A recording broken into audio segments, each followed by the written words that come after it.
កំពុងល្បីថាម្ចាស់ជ័យលាភីលេខ1ទទួលបានឡាន Mazda ស៊េរីទំនើបពីព្រឹត្តិការណ៍3ស្ត្រីរបស់ Boostrong គឺមានស្រុកកំណើតនៅខេត្តតាកែវប្រិយមិត្តជាទីស្នេហា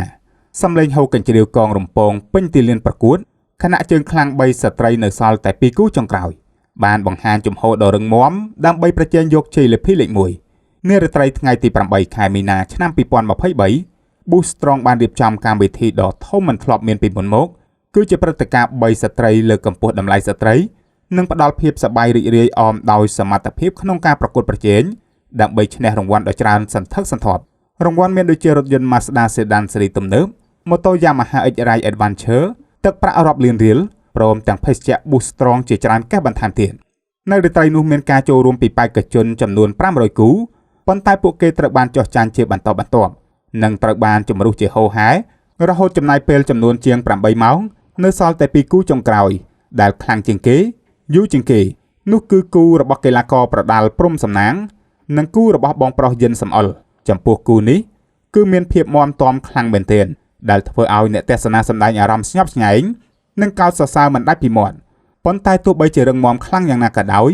យើងនៅតែរកឃើញម្ចាស់ជ័យលាភីខ្លាំងជាងគេបំផុតនោះគឺបងប្រុសយិនសំអល់ដែលអាចឈរបានយ៉ាងនឹងថ្កល់ខណៈកីឡាករព្រំសំណាងត្រូវបានគណៈកម្មការកំណត់ឲ្យចាញ់ព្រោះបានកម្រើកខុសពីលក្ខខណ្ឌបងប្រុសយិនសំអល់បរិះមហាញញឹមមិនចេះរីងស្ងួតបានប្រាប់ Question Can ថាគាត់ពិតជាមានអារម្មណ៍សប្បាយរីករាយខ្លាំងណាស់ដែល Boostrong បានបង្កើតកម្មវិធីនេះឡើងដោយអាចឲ្យគាត់មានឱកាសក្លាយជាម្ចាស់ឡានទំនើបដ៏ថ្មីស្រឡាងបងប្រុសបានបញ្ជាក់ថានេះជារង្វាន់ពិតសុក្រិតយុត្តិធម៌ឈ្នះពិតមិនកលាយបំភ្លៃសោះឡើយ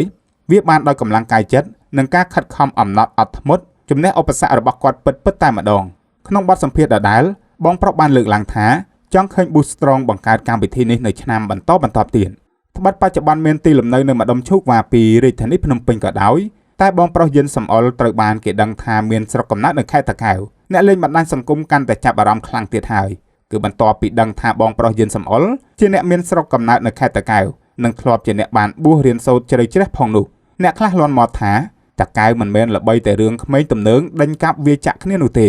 តែតាកែវក៏មានអ្នកខ្លាំង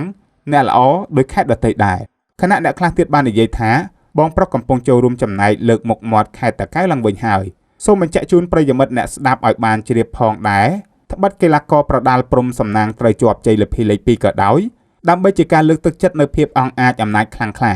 និងដើម្បីចូលរួមលើកស្ទួយវិស័យគុនខ្មែរផងនោះ Boostrong បានសម្រេចផ្ដល់រង្វាន់រថយន្ត Mazda Sedan ស៊េរីទំនើបមួយគ្រឿងដូចគ្នា